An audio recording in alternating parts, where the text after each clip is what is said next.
Ladies and gentlemen, fellow members and most welcome guests, later this year, all of us in this room could become witness to one of the greatest historical events of the 21st century.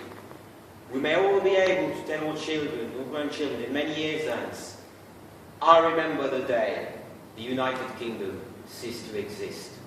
I remember the day when Britain became history. I remember the day we became an irrelevancy, a footnote, and a faded memory. For on the 18th of September of this year, if we do not make the right choices, Britain could very well be no more. Why does this matter, I can hear you say? Well, the key to the present always lies in the past. Once upon a time, hardy sailors coming from far away came across an archipelago. An archipelago which would be named after its original Celtic inhabitant, the Pridans. For centuries, this archipelago would be a playground for others, to be raided, plundered, and pillaged at will by the millions lying over the seas and far away. A land where for a long time the main ambition of kings residing here in London was to be crowned King of France in ranks. It was outclassed by most powerful rival, racked by its disunity, and in danger of becoming an irrelevancy, or perhaps an appendage of a more powerful empire. The Acts of Union of May 1707 would change that, bringing unity where division once stood. Two kingdoms would now be one, and while each would keep its own law, banknotes, and distinctiveness, their energies were fused together and unleashed upon the world. No more would the windswept archipelago fall victim to raiders and plunderers, for it would be safely kept behind the wall of its ships, bearing the Union Jack. From the universities and salon of this sacred isle, a new light, a new idea would arise, whose embers would set ablaze the mighty torch of freedom itself and enlighten the entire world.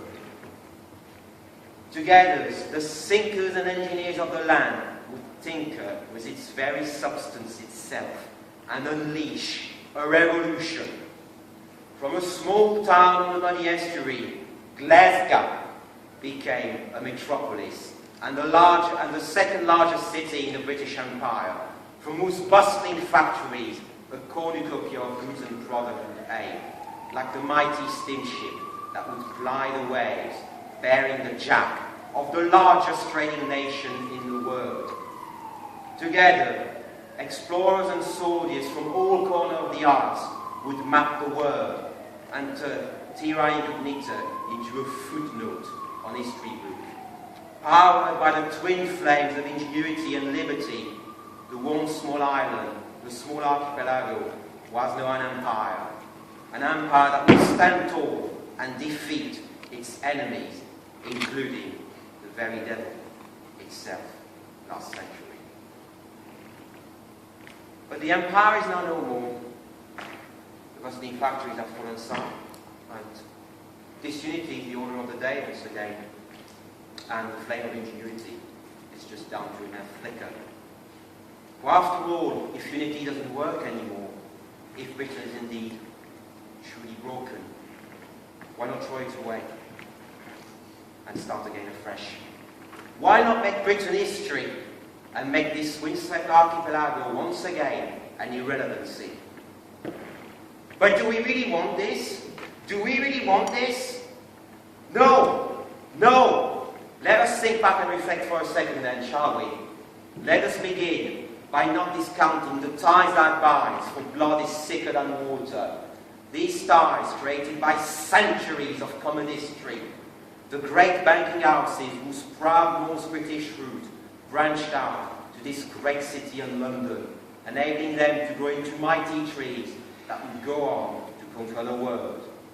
The solidarity that still unites us, the shared institution we built, resulting in offices in Scotland paying the state pension of Englishmen. Let us also not forget our own history indeed. For those who forget history are doomed to repeat it. Our small archipelago at the end of the world became one and in spite of the hands of fate, decided to move its own destiny, to triumph against adversity, armed with nothing but the torches of freedom and ingenuity. And as we stand in uncertain times, in the shadow of growing powers, shall we once again content ourselves in becoming a playground for others? Shall we indeed? Shall we not instead once again fuse our energies and look outward at shaping the world just like we once did? Shall we not learn from the sadly too numerous mistakes of the recent past and rectify them all? Let us therefore say no to disunity and no to inwardedness, and spread this very simple message one by one to all the people in all isles. Let us bring life once again to all forlorn industrial cities of the north that once made us great. Let us do the most noble thing mankind can do, putting one stone atop another, and build. Build a greater Britain from the Island Glens to the Anglian Fens. Let us stare our grandchildren in many years hence.